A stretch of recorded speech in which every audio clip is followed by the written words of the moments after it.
Okay, so our next guest is Linda Vivian with Sky Credit, and she does credit repair. So at any level, this could be beneficial at some point in time in your life to increase your buying power or help you get to the next step. I met Linda recently through one of my trusted realtor partners who had raved about her, and I know that he's got some mutual clients we're working with that he's put in touch with her. So, what I want to do is introduce you, let you talk about what you do, and how that you might be able to help people out there. Well, thank you for inviting me. I appreciate it. My name is Linda Vivian, and I started a company called Sky Credit Score. My background is lending. So I was a mortgage lender for 23 years, but I started in subprime. So from starting in subprime, I was used to dealing with people with problem credit. Well, over the years, I would always be fixing clients' credit. And I could see that there was such a big need for people trying to get loans. They would run into problems and they didn't know where to turn. And once I started fixing people's credit, they would send their friends that needed help on that end, and other loan officers would ask me for help. So I ended up flipping over and do it full time. And Right.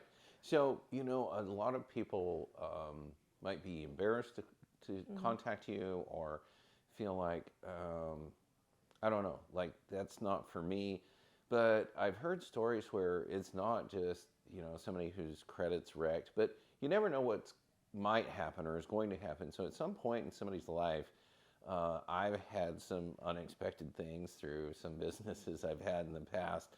But I've even heard, of people, not only yourself, but other people I've known who are helping, say, like a doctor or a lawyer get to the next level, right? Or try to get to, say, a 780 or an 800 credit score because they're trying to buy X or, a luxury item. It's not just like, oh, I have a 500 credit score and everything's wrecked. I don't know what to do. But there's different levels, right? Absolutely. I have clients that range from the 400s to the 800s, and it's all really what are you trying to accomplish with it. I specialize on the mortgage scoring model, which is different than the consumer scoring model, and making sure that we can maximize, make the changes. But it runs the gambit. Anybody can run into credit problems. Something can pop up unexpected, and a lot of people don't know how to build credit, start credit, and they don't know how to fix when something goes sideways. And it can happen to anybody. I have every gambit of job you could possibly imagine, and it's just a matter of looking at the situation and analyzing it, figuring out how to fix it, and then we work together, get it fixed, and get them in their homes. Right. So, there's a lot of my oldest child, my daughter, was a victim of um, fraud and identity theft, right? Mm-hmm. And it's wreaking havoc on them. Some of it they were able to get dismissed, right? Or they realized, the creditor realized it's not them.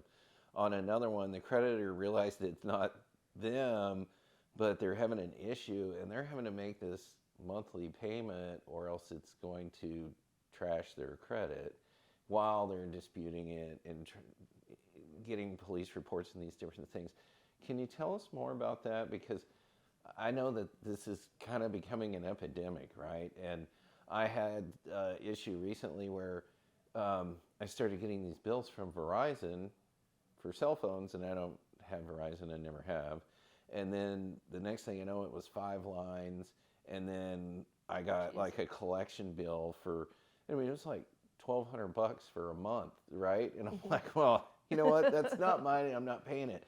What was weird is the letters are coming to me in my name, at my address, but it was open through like an apartment in Austin.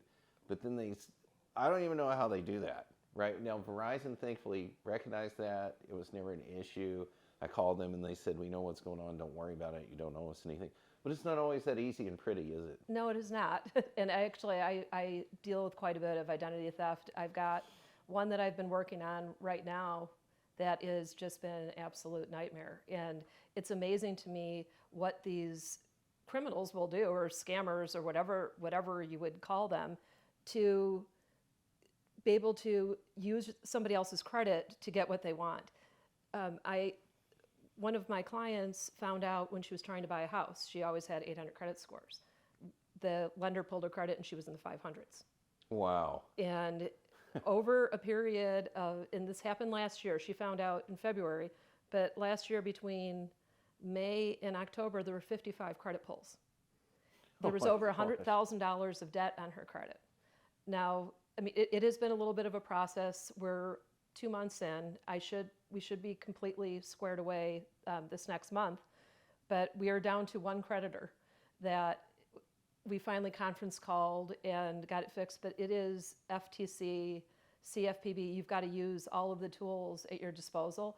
The creditor, and this happened on 2 accounts. She had Best Buy and she had TJ Maxx. Well, whoever the perpetrator called the creditors because they had her information and changed the address on her bills Wow.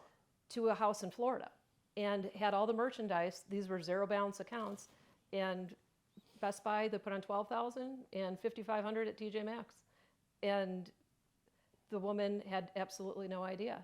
None of the past due bills went to her because they were all in Florida. New address, right? So it was, we finally, like I said, we'll be done this month, but it is a process, and you have to know what your rights are and fight. And it's not only the accounts that were opened, because now we're seeing collection accounts come from the items that weren't showing up on credit. You should always monitor your credit, know if anything comes up there, even, anything like Credit Karma, CreditWise, any of those services are good. You want to make sure you're always checking inquiries. Yeah. And making sure that nothing pops up. And all of those different companies, they're going to take an inquiry from one of the bureaus. So you'll be able to see that. Yeah. So after my incident with Verizon, I put pens on all my bureaus so that it, might. Froze them. Yeah. Yeah. So I was going to say nobody can pull my credit, so Right. nobody's going to be able to open credit if they can't. Right. Pull No, my I mean, credit, right? as long So- as you're not planning to make any purchases, it's very easy to put freezes on your accounts, and then you can take those off right away. Yeah, when I'm ready to buy something, right? And then there's also, if it's worse, you do. Plus, it was you free. Do, it is free. I You did just- that. I'm like, okay, all these people are offering this, and like $10 or $15 a month per bureau, and I'm like, No. why would I do that? This is free. Right, absolutely. I mean, I have, when I'm working through the process, you have to have credit monitoring, at least initially. But with many clients, I'll have them set up Credit Karma, which gives you TransUnion and Equifax, and then Experian. And they're all free accounts, and I can at least see all of the activity that goes on and monitor what we're doing that way. And it doesn't cost anything. And Sure. you'll see any inquiries, any changes, any new accounts. And, unfortunately, things happen all the time. You may not know about something. Medical is a huge issue. And I mean, you'll have, and people don't understand this, you'll have items pop up as collections. They could be 6 years old, because the creditor has up to the 7-year point to send it to a collection agency and have it report. So even if it's something old you haven't seen for years and all of a sudden it pops up, they're legally allowed to do that. Yeah. And so it's really important to know what's going on, Sure. and, just monitor. It's free, it's easy, you can do it on your phone. Okay. So that's good preventative measures. The people watching our show are probably interested in buying a home. Mm-hmm. And let's say these are most likely, hopefully legitimate. I mean, sorry for the hopeful, but if they have issues, they're hopefully they're legitimate, right? From a past mistake or something that was unavoidable. Can you tell us more about that kind of time frames of how long it takes things to naturally come off your credit, and time frames of, and I know it varies, right? But we got plenty of time. Feel free to talk. Okay. Of how long they might need to work with you specifically to buy a home. And I know you were a lender in my position for years, and a very good one, and that you designed this specifically to help people get a mortgage, right? So Yes. it's probably going to be a little bit different on conventional FHA, Yes. VA, jumbo, right? And then of course we got nowadays when you got non-QM, they don't Right. let us say subprime anymore. It's non-QM. I know. It's a bad It's word. the same I know. loan though, right? I know. mean, I know. No, it all depends. Everybody is individual. I do tell people as soon as I review their credit, depending on what their goal is, I can tell them immediately. Okay, if you're going to go, you want this type of loan, it's going to take you this amount of time. Right. As long as you follow what I'm telling you to do. So it's So you just have a very good idea immediately, right? yes. I know. Not like, oh, I don't know, could take No. a year. And I do Just this. keep paying me.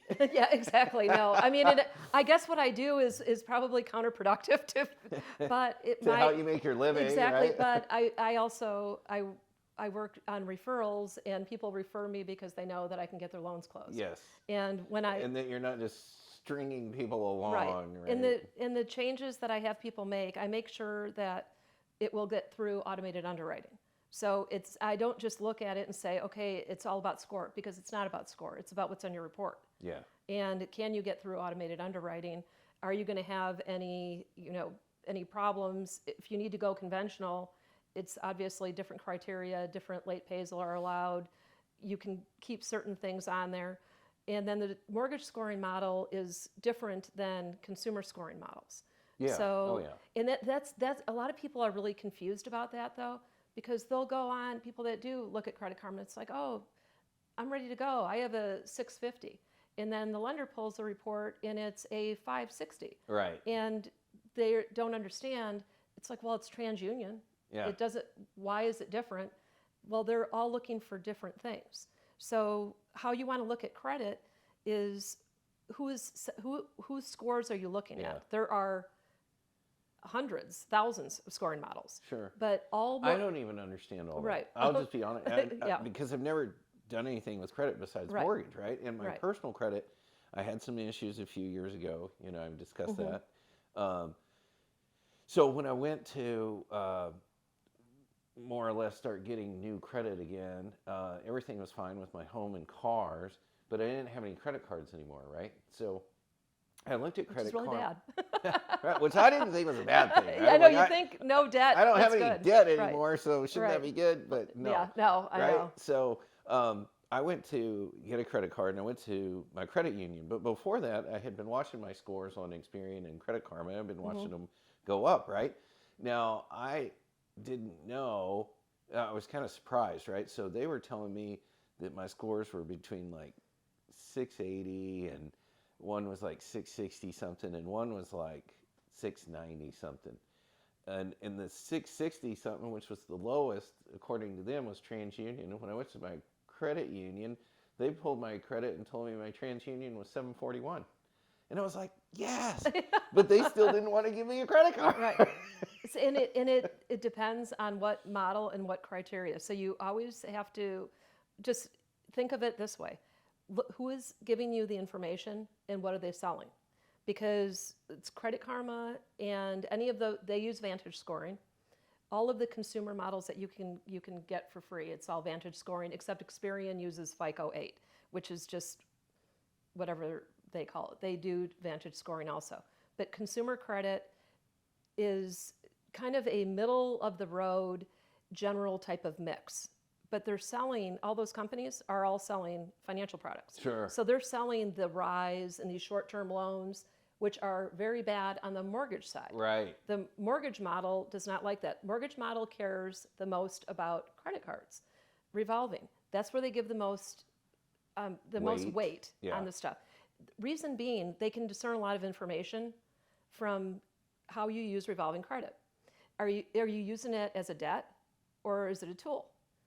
Because you can really move score with it. Yeah. Anytime, I mean, and I try to be really clear when I have people open credit cards. But if you look at it from a lender's perspective, and the credit scores, there's no income. So they have no idea how much money you make. Yeah. So what they're looking at is, okay, their minimum payment is $25 a month, but they pay $200. Mm-hmm.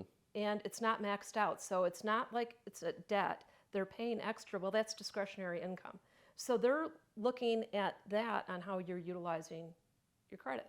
And they put a lot of weight in that. If you look at a auto score, all they care about is installment Yeah. and how you pay installment. Sure. On the Because that's what mortgage- they're going to be. Right. On the mortgage side, although it's a mortgage, they care more about revolving than mortgage than anything. Yeah, because I think they're concerned about your cash flow and disposable Exactly. income, and Exactly. Because, I mean, it's a strange calculation how they do debt ratios and things like that on the mortgage side. Right. So I never understand why we're using, gross income. I'm like, Right. I don't get all my check. Exactly. Well, especially, I mean, No, I'm not complaining because it helps me get people into well, homes, especially in right? Texas, we're good with no state income tax, but just think about those guidelines in California where you've Right. got a 15% or 12% or whatever state income tax on top of it, but they're using the same guidelines. Yeah. So, I mean, actually, that would be more to their positive, but it's just kind of goofy with the numbers, but they can really tell a lot by how you're using credit cards. And I mean, one of the things that is not advertised, when you get your credit limit, let's say $1,000 credit limit, if you go over 50% of that limit, that's when it starts negatively affecting your score, Your score. regardless of payment history. Yeah. So people have to understand, okay, you use it, but you want to use it, go purchase something. The best way, people that are in the 800s, they pay off monthly. Uh-huh. They don't keep balances on their credit cards. But if you're under 30%, you get bonus points. You also get rewards that way. See, I'm all about the cash back. I know. I mean, it is really bad, but you're right. And if you pay off monthly, you're not paying any interest. Right. So it You're not doesn't. paying any interest. You're getting rewards. Exactly. And your score's going up. Absolutely. No, so that is the ideal way to do it.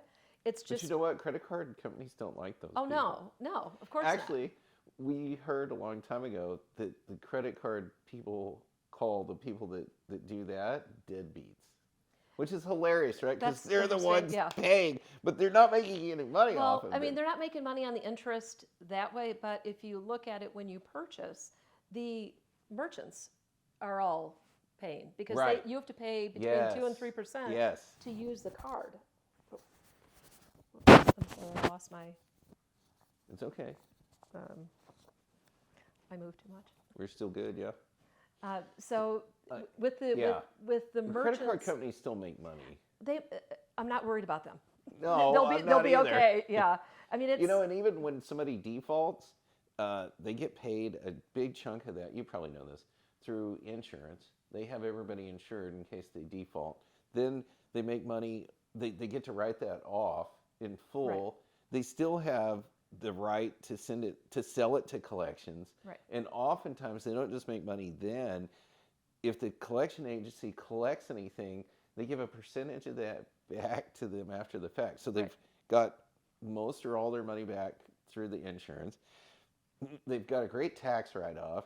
Then they sell it, and then they might still get some money Right. later. I do not feel sorry No, for the not at credit all. card And believe me, companies. and they will fight you on. They'll have a charge-off amount when they send it to collection. So you've got an underlying account with a charge-off, and then you have the collection account.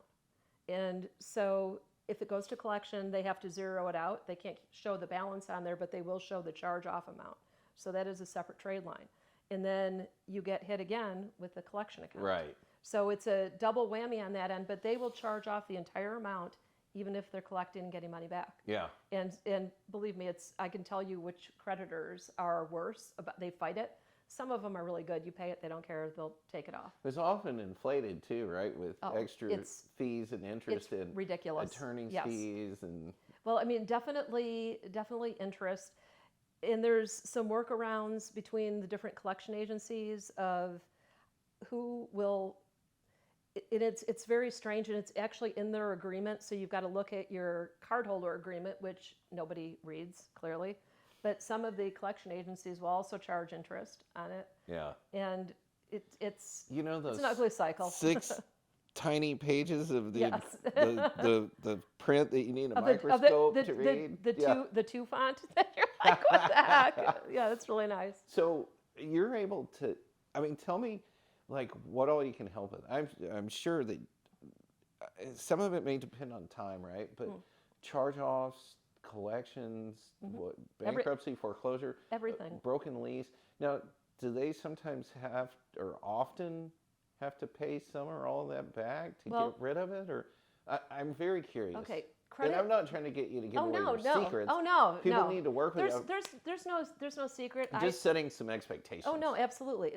There's no secrets. I just have a great deal of experience, and I know what works, and I know the scoring models, and I know underwriting guidelines. So I mean, what I do is very focused. If you go to a credit repair and they tell you, oh, you don't have to do anything, and they're just going to dispute, they're not helping you. Yeah. That is not fixing your credit. It depends on what you need help with, because it's a math equation. You're not just disputing, right? I'm No. sure you are doing that. I do dispute, but absolutely not. But you're also saying, hey, you need to open this. Yes. And then maybe even a certain way to use credit, It right? is. Like you were It's talking about. certain balances. Everything is very date based on credit. Well, I mean, I guess from the first thing, what I love about credit is that nothing's permanent. Yeah. So there's nothing that cannot be fixed. It's just how much time is it going to take, and how much damage is it doing on the negative side.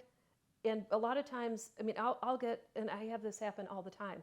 I'll have repossessions, and there's a huge balance. It's not reasonable for the people to pay. In one of the houses, it was a new construction that I closed this week. They had 2 repossessions in the last 2 years. They co-signed vehicles for people. Oh, wow. But we were still able to get them closed.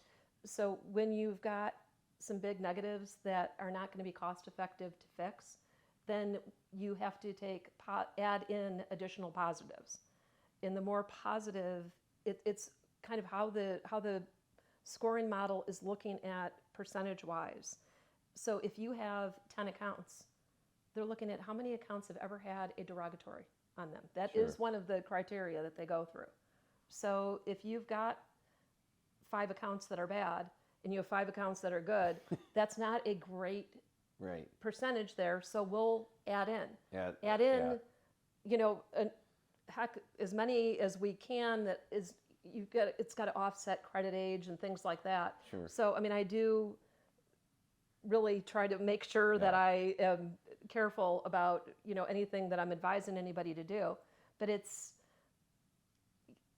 anything can be worked around. Somebody could be added on as a cosigner Yes. to a good friend or a relative, Yes. right? That has like a long time open account and instantly help boost their score rate. Absolutely. So I'm not. But it doesn't hit all aspects of Right. it. Sure. So it gives you the account and the history. It does not get factored into credit mix, which is really strange, which is a significant, that's important. That's about 10% of your score on the mortgage side. And that's one of the things, I have people that don't like credit cards. And I understand, I love Dave Ramsey, and I don't disagree. It's just how you use it. Right. And you really need them as a tool. Yeah. But if you don't have one on there, you are hit on that negatively. You know, and he says things like alternative trade lines and this and that, but No. I don't think that's a good. They are not trade lines. There's a hierarchy. That's not a good method. There's a hierarchy of weight. Yeah. So a bank revolving credit card You is need credit Right. to get a mortgage. Absolutely, you do. That's an honest statement. You need Yes. credit to get a mortgage. So But unless you want a hard money loan and you put Right. a lot of money down and you have a terrible interest rate. Right. But so what's a realistic expectation and time frame? Let's say somebody wants an FHA loan, right? And they need a 580 and they've got a 550. And hopefully they're trying to get to 600 or 620. But and I know it completely depends on each person and their situation, but just kind of an idea. I mean, 30 to 60 days on something like that if you don't need that much movement. And it's a lot easier to move from a 550 to a 660 than it is to move from a 660 to a 760. Yeah. So it really depends. You generally have the same glaring issues. I see a lot of the same stuff, and you know, it's not necessarily bad payments. It's, you know, really high credit utilization rates.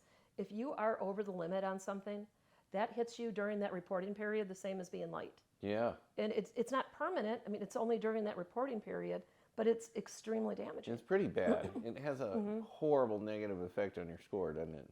It really does. And I mean, on the mortgage side, they do trending data. So it's a little more damaging on the mortgage side than it is on the consumer side. And that's So what another. if they just something good happened, or they had savings, and the next month they just completely paid it off? Is it going to That's have positive. That'd be I great. know, but is it going to have a pretty equally massive effect, or? It depends. It depends on what their mix is. Credit utilization rate hits you overall, but they also hit you individually on each account. So even if you think, okay, well, I've got all these cards that have no balances on them, and I'm going to take this one and I'm maxed out on it, it is going to hit you. Yeah. It does not matter if your aggregate Yeah. balance is under 30%. It's Sure. still gonna hit you. It really so much depends. I wish I could say blanket, oh, it's this way. But to give you an example, the fastest I've gone from, I had a lady that was a 468. She closed on the 90th day on new construction that I was working with her from a 468.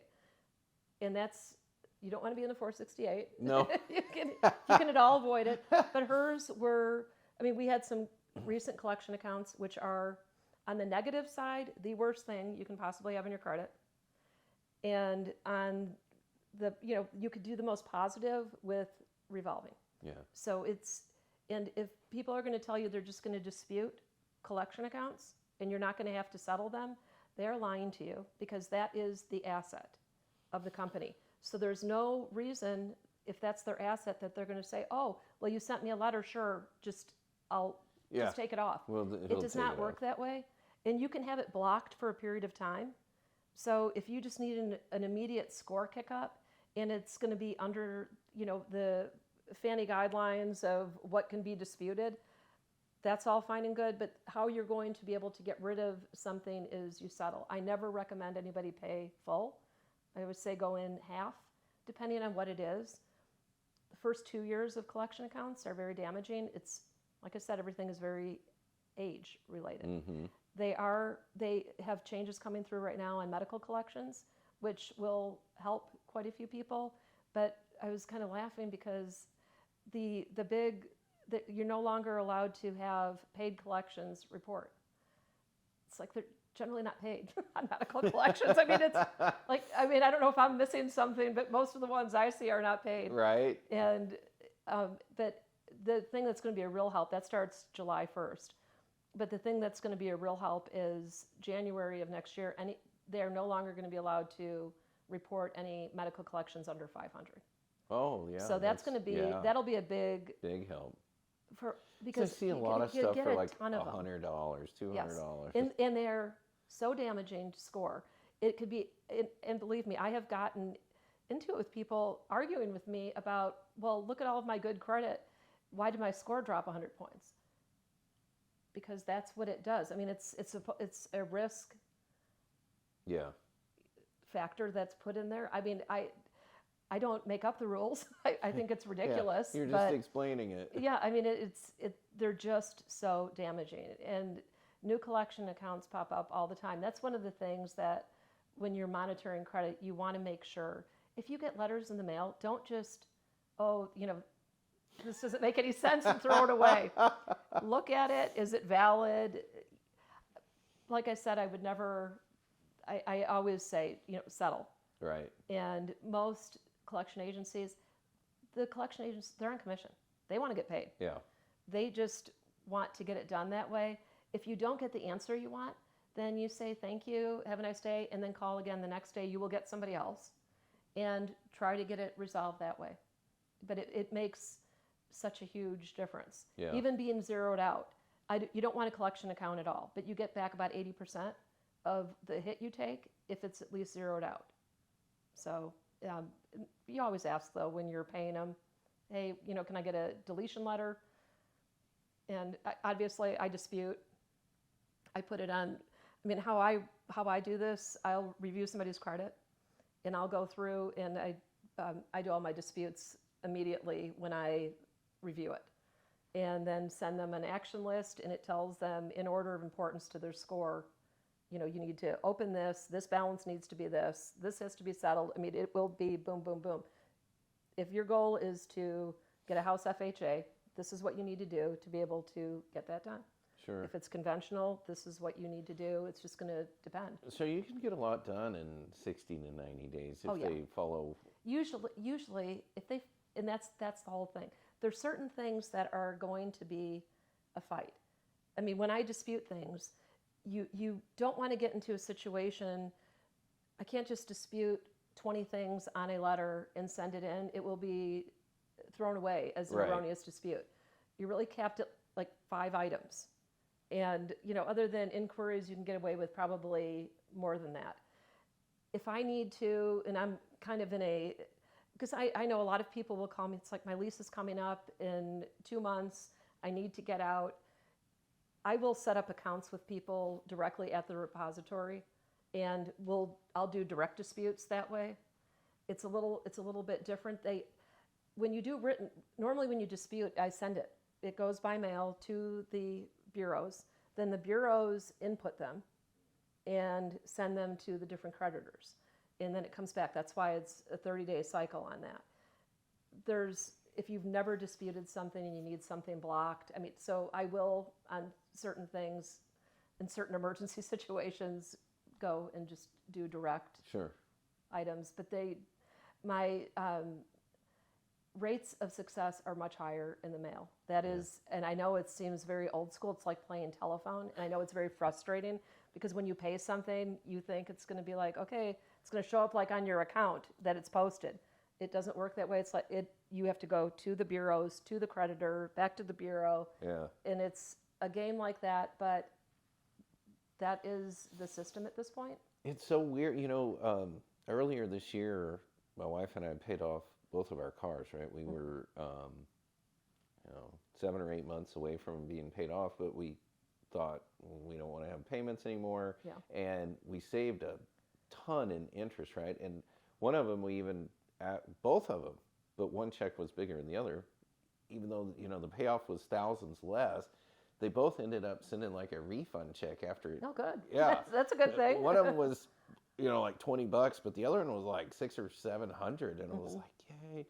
But what's funny, right, is it took like 3 or 4 months for the cars to show up zero balance paid off on my credit report. And I'm like, I didn't think it took that long. It shouldn't.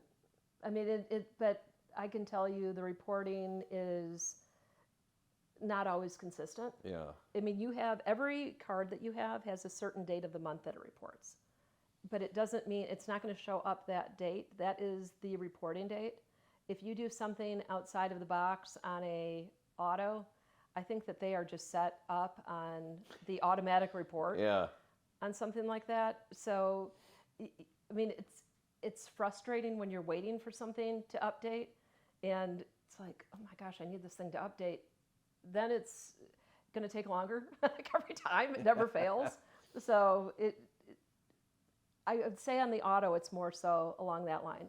You're not going to have that type of time lag on anything revolving. Like a credit card. No. I mean, and you've got to look. I mean, who pays for the bureaus? The credit card companies. Yes. All the creditors pay to report. So that's something also to keep in mind when you're looking at what you can dispute, what you can take off. Date is, like you said earlier, date's very important. So the bureaus can only report 7 years from the first date of delinquency. So you've got to really look at that. So right now, I mean, anytime I have an account from 2015, I'm checking those. I can usually get away with a couple months ahead of time. And, where, hey, this is over 7 years. Come on, take it off. And they're generally pretty good about that. I've been on a medical thing because of the changes on medical, knowing that they're just going to throw up their hands anyways. So trying to get all of those out right now. So what kind of recommendations would you give to people who have, let's say, decent credit or not enough credit, without them coming to you? I know, even if somebody just doesn't have enough credit, right? It's beneficial to work with you, right? Yeah, I mean, I do a lot of credit building. It just depends on what people are looking to do.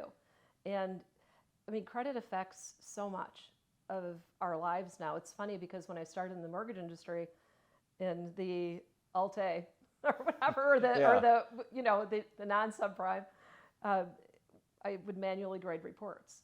And the scoring had just started coming out. And there's just been so much change with everything. Now it is your insurance, jobs, everything is scored. Yeah. And it just it's the price differences It's of too what much. you it's crazy. I honestly think it should play no part in insurance or especially employment. But it's absolutely ridiculous, and it's getting worse. And if you saw the amount of misinformation that I see on a daily basis on credit reports, it's really scary. Yeah. Because there's a lot of valid. I mean, I'm disputing things. These are not reporting correctly, and that happens all the time. You have creditors that will play tricks to try to push you into paying things. I have a lady that I'm working with right now that she had a car accident. The car was totaled, and it's a gap insurance difference. Yeah. So she reported the accident, reported everything. This happened, I want to say like 4 years ago.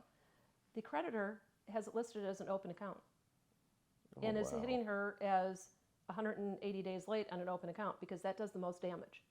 This is not an open account. The car's been totaled for how many years now? Yeah.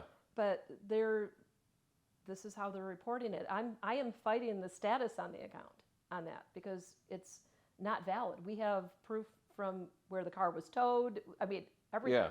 Yeah. And it's a little bit of a game, and there's a lot of that. But you've got people in that collection department. They're trying to collect money by whatever means they can. And Texas is a debtor state, so we've got really legally more lax rules than most of the country. I mean, here you can only file a judgment up to 4 years, which is relatively short. Yeah. So then all they have is collection agencies. They know that they can damage you that way, and a lot of companies pull promotional inquiries, like soft inquiries, that way. It never fails. Somebody is trying to buy a house, you'll have something pop up. I mean, it happens. Those are my emergency ones that I'm going in there, and Yeah. it's like an immediate, okay, this needs to be gone now. You don't need it on a refresh or anything else. But you just have to keep a really close eye on this stuff. Sure. Because things can pop up like that. So I want to ask you it's sort of related, right? It's also a personal question and a little bit of a sidebar. I've heard some of this and read some of this, and I was thinking about this for our youngest child, right? He's 14, he'll be 15 soon. He doesn't need credit yet, but someday he will, right? He has a bank account and different things. But some of the things that I've heard people talking about and I've read is it's not a bad idea now or soon for my wife and I to add his name on to like 1 or 2 of our credit cards to start building his credit, and then maybe even when we get him a car to put him on there so that by the time he's 18 he'll have credit and he'll have good credit. Well, So I'm kind of curious, you do it at is 8. that, can you do that? No, Is you it can do it at legal? 18. Okay. At 18, absolutely. You are doing more for your child financially to add them to credit cards and have them to go in and start at a 750 is a lot easier than starting at a 500 when You're in college you're or believe out me, of college. not that I know this from personal experience, but no, I mean it's really hard when something bad happens to figure out how to, if you don't know anything about credit, especially a young kid. But if you go in and you've got stellar credit right off the bat, when he builds credit in his own name, it's going to be you'll have the high-end reward cards where they are. I mean, it makes such a huge difference. You're not using a First Premier that you have to pay $8 a month on a monthly charge for a $300 credit line. Right. I mean, it's a completely different ballgame. My youngest went to Europe a couple years ago on miles. Nice. He takes all of his, he pays all of his bills, and it was even rent on his Chase, and then transfers it over once a month. But him and his now wife, it was airfare, everything. Yeah. I mean, hotels, and had a wonderful trip, and he didn't pay for it. That is what you want to be able to do. Right. You want to be able to use it. It's so tough when, and I believe me, I see parents all the time that are going on as co-signers. They're trying to help their kids. If you can start it that way and do it as soon as they turn 18, they get your history. So although you're going to, you can't have him on anything before he's 18 Okay. under See, I his didn't know social. that. I No, had it's read something because, that. well, Okay. you've got no contractual liability as an authorized user, but you're not at 18. You have to be 18 to be able to sign a contract that would be enforceable anyways. So on the car, I mean, you can't go in there. Theoretically, I guess you could add him, but he shouldn't be under Okay. 18, but he gets your history. So it doesn't, if the card is 20 years old, he'll have a 20-year-old Yeah. account on there as an authorized user. Like I said, it doesn't go into credit mix. So once that reports, he'll have great credit. And then I would have him open an account in his own name.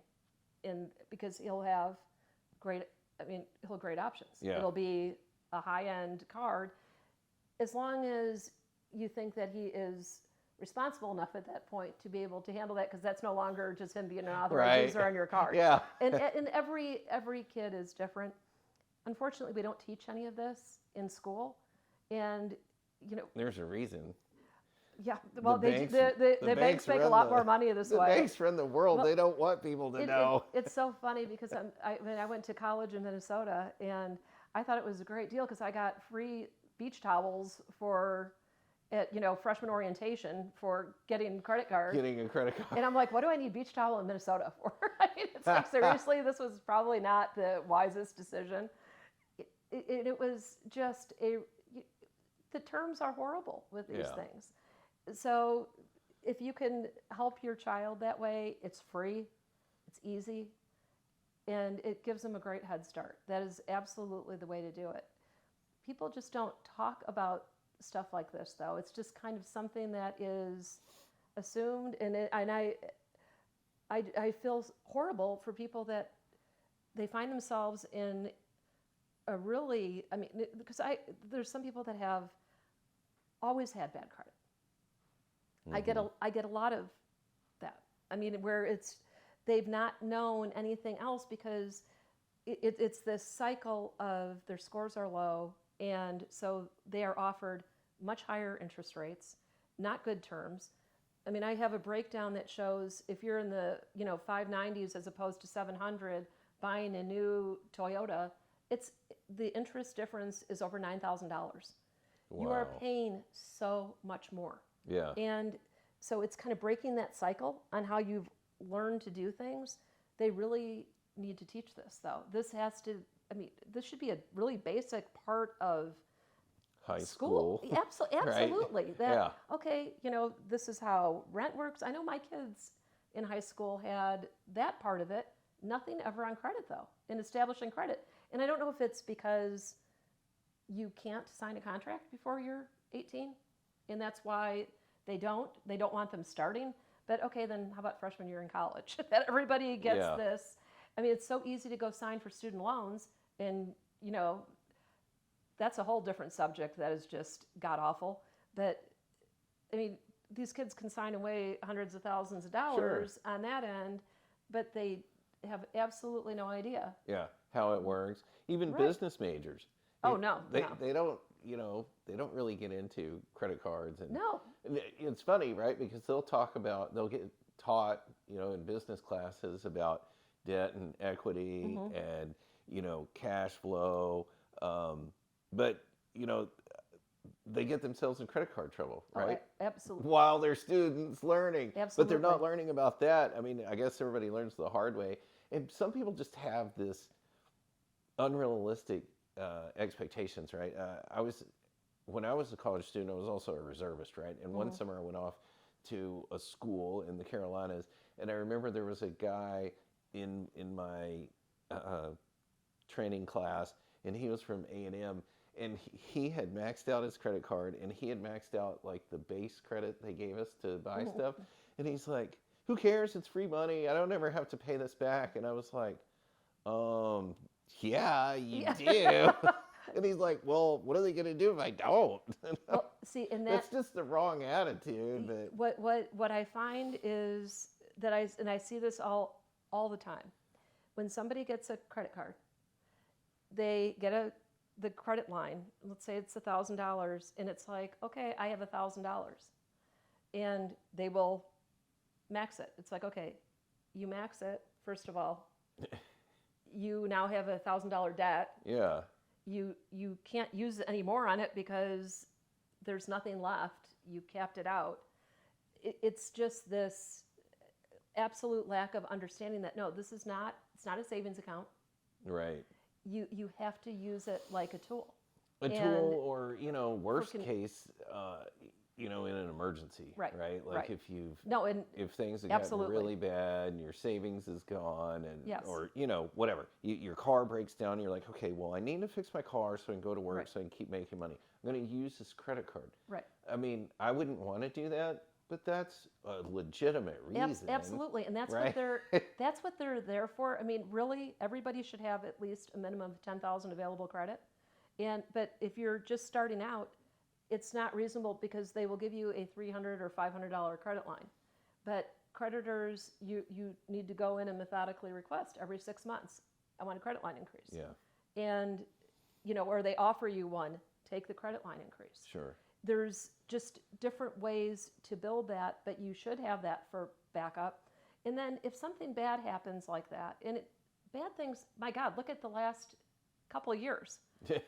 There's Yeah. been a lot of bad things that have happened. I mean, I don't know, but I know it's been a significant drop overall of general credit score because of all of the employment changes, things Sure. like that. We haven't been hit in Texas nearly as much as other parts of the country, but it's still, I mean, I think people understand that things happen and you need some sort of backup. Right. We have a really low savings rate, so a lot of people don't have the money just sitting in the bank.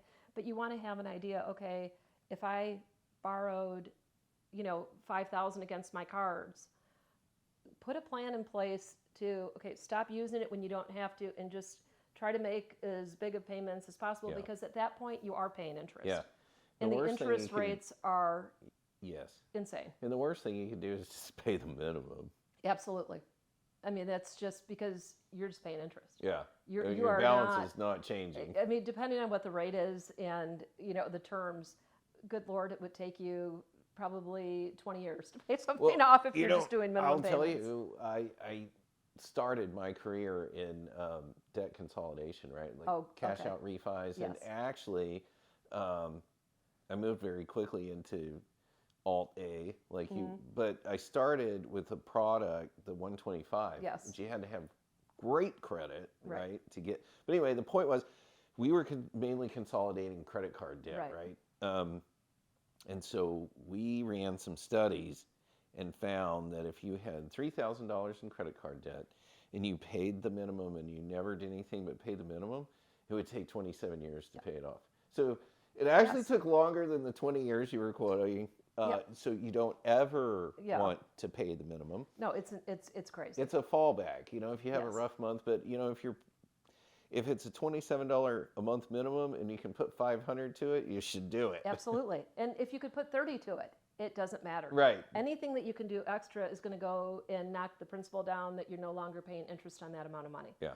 And it's kind of training the way you're using Sure. the cards, and it's almost like a game with it. And if you've always done something a certain way and always maintained higher balances, it does take a little time to get the mindset to where you're going to change on Yeah. that. But understand that it helps. People have an incentive. Usually when they come to me, they're trying to get something accomplished. Sure. So that's, it's a good motivation to make the changes, do what you need to do, look Yeah. at things a little bit differently, and hopefully they stay that way afterwards. Sure.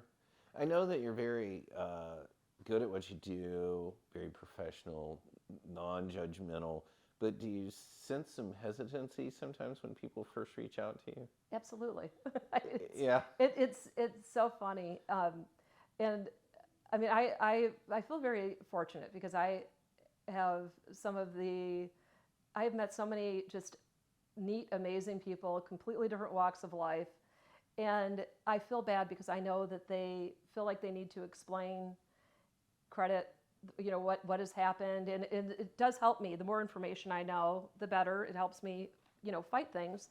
But it's a very personal thing. And, people don't want to be judged. And I absolutely don't. Bad things happen to people all the time. Right. And it's just a matter of taking that first step. I know is the hardest because I will have a lot of my referral sources will call me and it's this person's going to call you. I'm like, okay.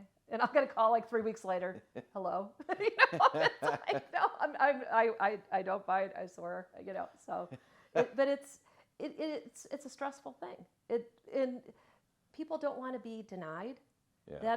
That is a big issue. I feel kind of bad because I guess I'm brought in on a negative situation. Yeah.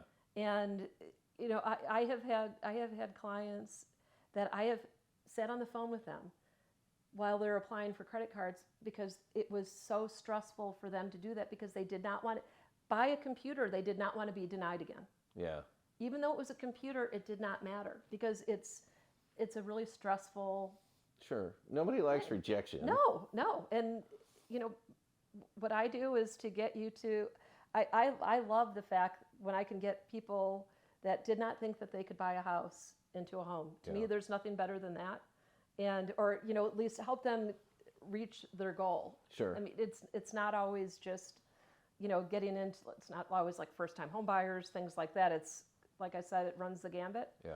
But it's a great feeling. And that's my why on all of this. I mean, I think you have to have that.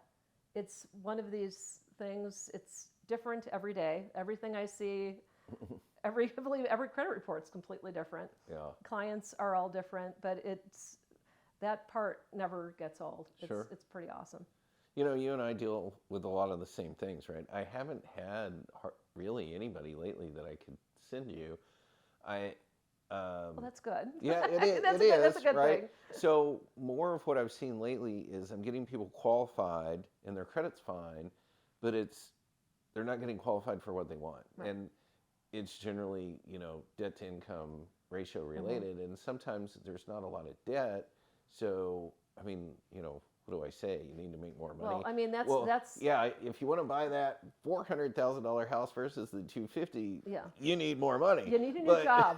Yeah, but then often you're gonna run into, well, they're probably gonna change fields, and so then they're gonna have to wait 2 years, right? Well, I mean, it's there's different. I mean, I just did an income calculation for a loan officer that I work with. And because the gentleman, because of COVID, had a really long gap and went away from tips. So I pulled guidelines because I'm like, I've done this. I know that you can definitely do this. And I structured it for him and sent it to him. Gaps don't matter so much because of COVID like they used to. Well, I mean, it was just, there were changes in there, but enough of the history. You've got to kind of sometimes look at it outside the box and sometimes look at your debt and how can you restructure the debt. And I've done that. I mean, I have clients that I've really tried on the credit cards. It's like you've got to get the balances down. Yeah. I mean, that is stopping you from what you're trying to do. But they just don't have the cash flow. So with that, I'm not an advocate. If you do like RISE loans, anything under a year, I know they advertise them all over the place. Oh, help build your credit. They are bad for your credit. So I will have them do at least minimum of 2 years, maybe like a 5-year note. They can pay it off earlier, but do a consolidation. Sure. You'll get your monthly payment down. It'll help you on debt ratio, but it's going to really help having the balances down on the credit cards. Yeah. And that, I mean, that'll kick up your score to hopefully give you more latitude Right. on your debt ratio. Yes, and a better rate. Right. I mean, it's because you can go 57 back end Yep. with FHA, but not if you're a 600. Right. You're not getting there. Yeah. So I mean, you've got to have Yeah. higher scores. So people get kind of stuck sometimes, and it's maybe looking at it a little bit differently and restructuring the debt and sending them in the right direction that way. I mean, Yeah. everything is just different Yeah. per case. I got some really cool options now that I left retail and joined the Yes. broker world. Yeah, you've got So- exactly. You've got the whole array of products Yeah. now. And there's 170 plus different lenders. Absolutely. And every program you can imagine. You know, one, and we got to wrap up soon. One that bothers me that they've pulled back on a lot recently is the I-10 loans, because those are people that usually pay their mortgage no matter Right. what. And a bunch of lenders have recently got rid of those programs, and the ones that kept them have gone from a 10% down requirement to a 20% down requirement. And it's irritating, but I'm hoping that program will rebound because it's very good to create home ownership. So Absolutely. And I can tell you right now, it's a little, I'm seeing a lot of retail credit. They're cutting credit limits, which Yeah. is very damaging. yeah, I've heard that too. So. It's, so you're 'Cause having, then your scores automatically go down. your scores are going to go down because your credit utilization rate's going Yeah. to go up. And when they do that, and it's really, if you've had any derogatory or if you've been over the limit, and I mean, it's, I can see the trends because I look at enough credit reports a day when I'm seeing multiple of the same thing. It's like, this is not good, but it's just where the market is right now. I'm assuming that hopefully when the market stabilizes a little bit, then the programs will come back on Yeah, that. I think But they it's, will. you're getting a lot of really conservative things going on, Yeah. of pullbacks of these different programs right now just because the market is so goofy. And it's, the margins aren't there because the rate's going up so quickly. But if they're non-QM, I mean, I would think that they would have a little more flexibility. Yeah, I think they will. They'll be fine. Yeah. So we're going to wrap up. I want you to give everybody a chance to know how to reach out and get a hold of you. My cell phone is an appendage, so it's always with me. It's 281-804-2614 and skycreditscore@gmail.com. And you have a website? It's skycreditscore.com. Excellent. So that's it. Thanks for being on the show, Well, I Vivian. appreciate You're it a so wealth much. of knowledge, and I know that Thank you. if you have any issues or you're trying to get to the next level with your credit, that Vivian's going to be an excellent resource for you. And you heard that here. We're wrapping up on the Texas Real Estate Roadshow. Greg Hamby, see you next week.